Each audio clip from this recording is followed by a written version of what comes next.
os destaques do dia e, claro, sempre aqui com as nossas entrevistas. E hoje, né, com Rafa Regis com a gente neste momento. Um bom dia, Rafa. Muito bom dia, Thaís. Bom dia pra você. Um bom dia sempre todo especial pra você, ouvinte da Vale do Sol FM. Nesta segunda-feira chuvosa, aqui em Santo Antônio da Platina. Vamos embora. Vamos embora. E hoje nós estamos aqui, né, com muito carinho, recebendo Renan Santos.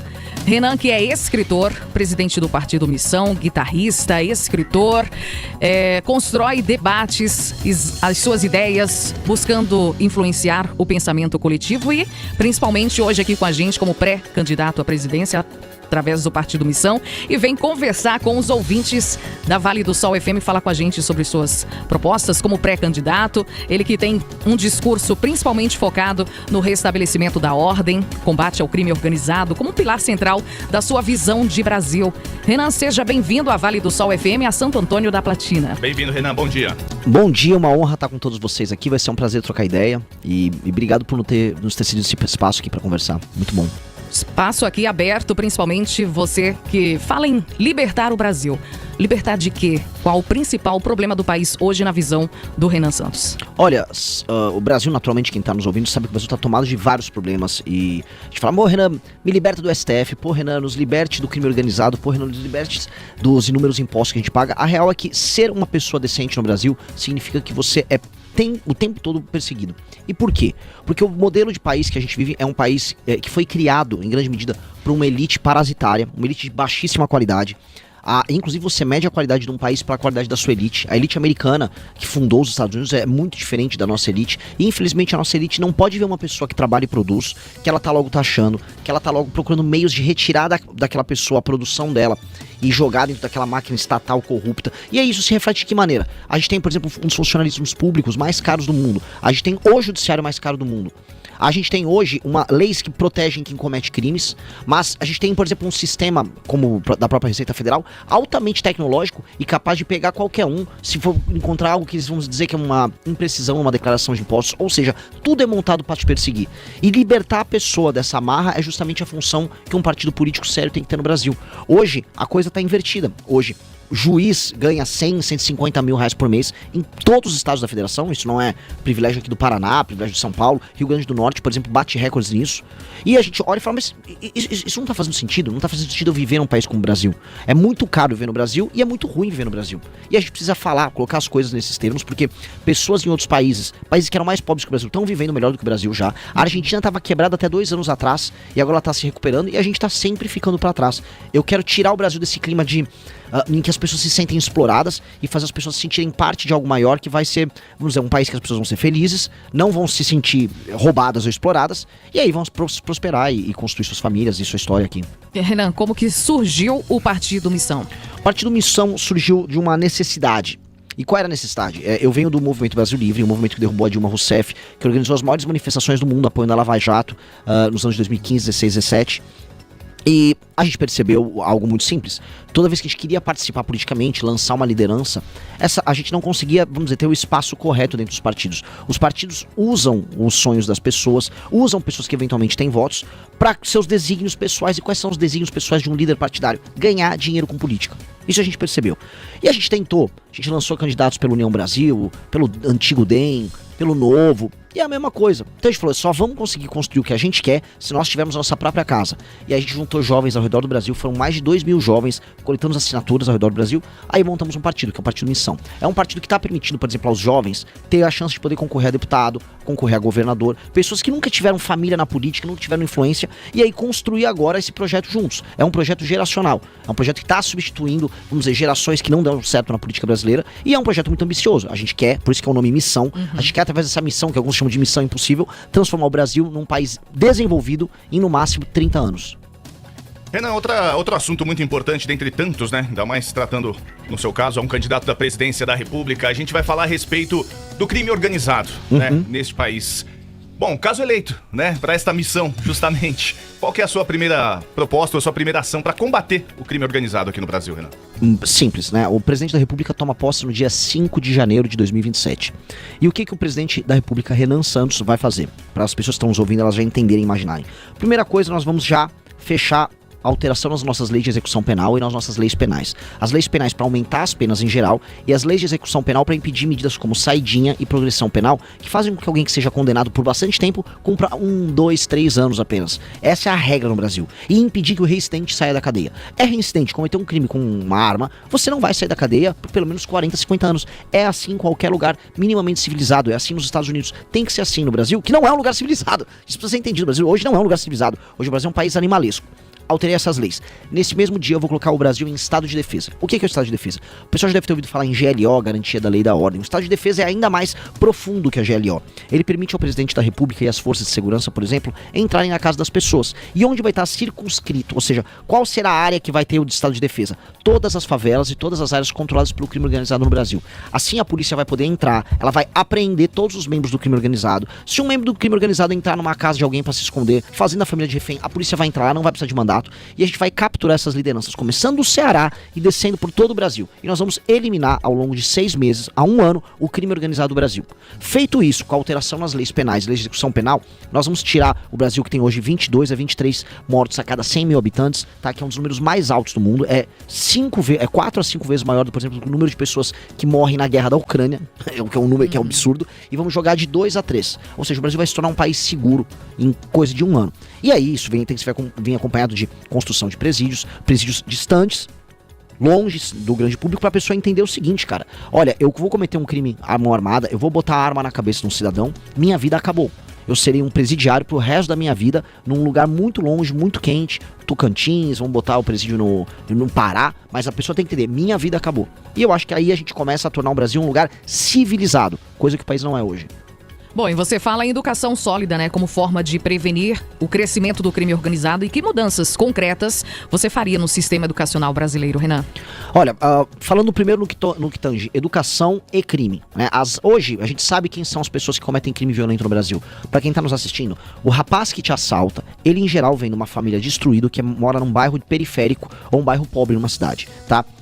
Por quê? A maior parte das mães solteiras e da gravidez na adolescência acontece ali. A mãe que às vezes se relaciona com um cara que não é uma boa pessoa e acaba tendo que sustentar aquela criança, ela tem 1, 2 empregos, ela tem uma vida muito dura e aqui acaba não tendo a atenção paterna para aquele garoto. A ausência da figura paterna, em geral, para um garoto que é problemático, acaba fazendo ele se encaminhar pro crime com maior facilidade. Então a gente já sabe onde está a mão de obra do crime. A mão de obra do crime é um menino sem a presença paterna num bairro pobre.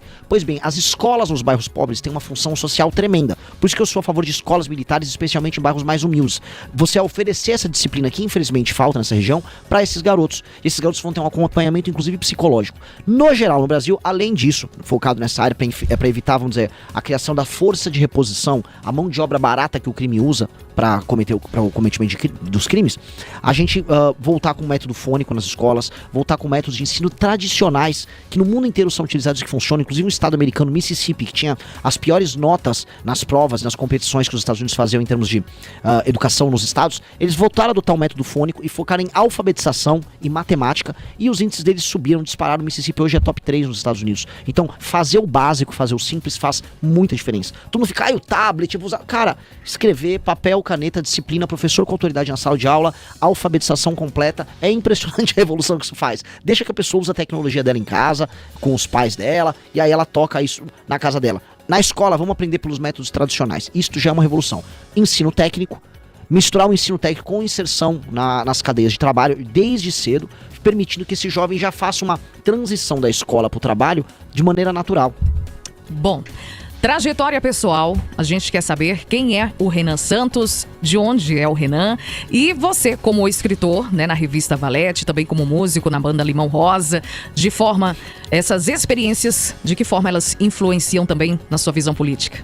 Boa pergunta, olha, pergunta legal porque influenciam mesmo, né?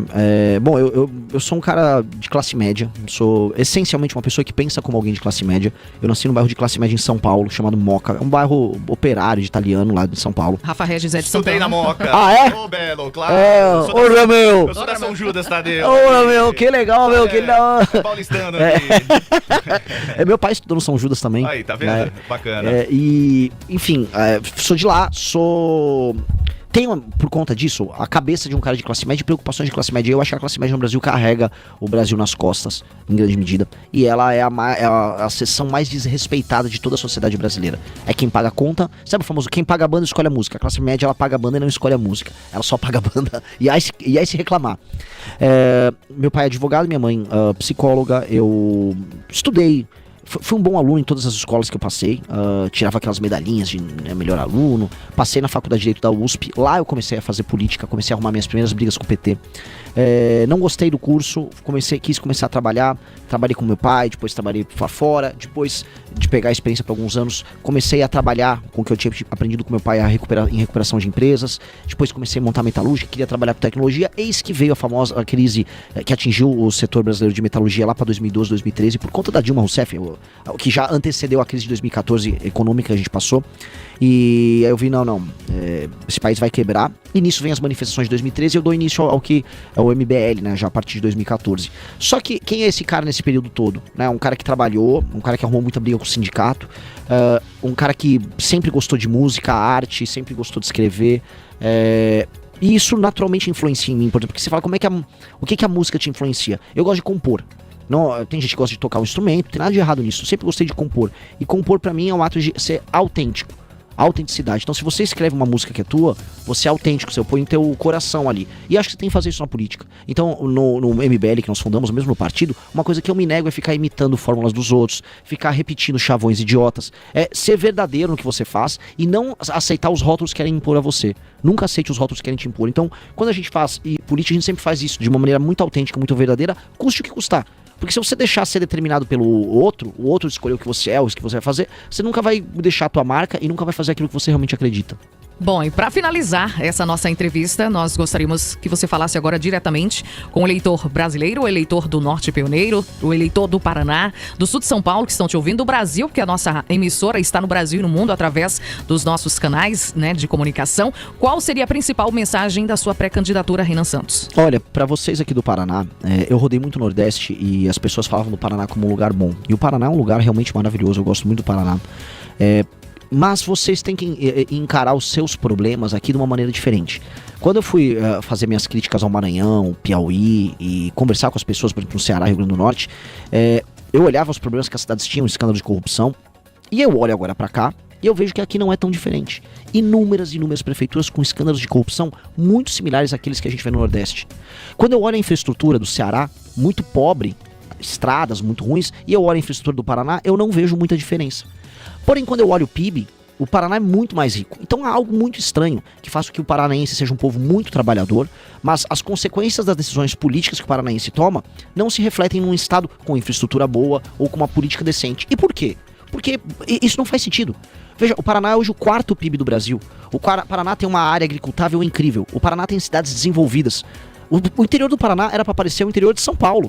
Só que quando eu olho a infraestrutura do interior de São Paulo, ela não tem comparação com o interior do Paraná. Na prática, o interior do Paraná, em termos de infraestrutura, parece o interior do Ceará e não o interior de São Paulo. Mesmo com as cidades, elas próprias parecerem o interior de São Paulo. E as decisões políticas que o Paraná tomou nos últimos anos, nas últimas décadas, elas estão erradas. E eu vou falar apenas duas. A primeira, o paranaense ele se apega a velhas famílias que constroem e administram cidades. E essas velhas famílias são corruptas. E vocês pagam o preço da corrupção desses caras. E a segunda coisa, vocês aqui no Paraná, às vezes ficam comprando brigas nacionais inúteis e elegem heróis nacionais que estão preocupados com brigas nacionais, quando vocês não conseguem eleger pessoas capazes de defender o Paraná no Pacto Federativo. Vocês, paranaenses, são roubados pela União no Pacto Federativo. Em vez de eleger líderes que vão defender o Paraná para vocês terem uma estrada e não morrer num acidente batendo de frente com uma carreta, como acontece com muitas famílias aqui, ou se você é um caminhoneiro no Paraná, você não ficar horas preso no trânsito porque a estrada é uma estrada de uma mão única ali.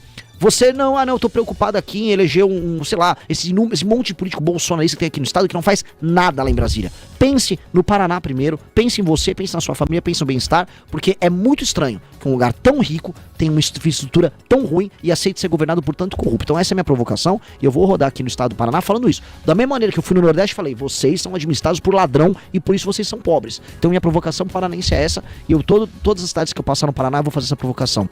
E esse é um recado claro, porque se fosse só pra falar aquela coisa bonitinha, aí eu seria um politiqueiro velho. Não, eu vim provocar as pessoas pra ver se elas despertam também. Bom, e vocês podem conhecer mais sobre o Renan Santos, acessando inclusive uma página na internet, onde você pode conhecer a trajetória do pré-candidato que hoje está aqui na Vale do Sol FM, em Santo Antônio da Platina, para falar sobre suas propostas como pré-candidato à presidência da República através do Partido Missão. Muito obrigada. Obrigado, Renan, mais uma vez. Muito obrigado, meu conterrâneo da Moca.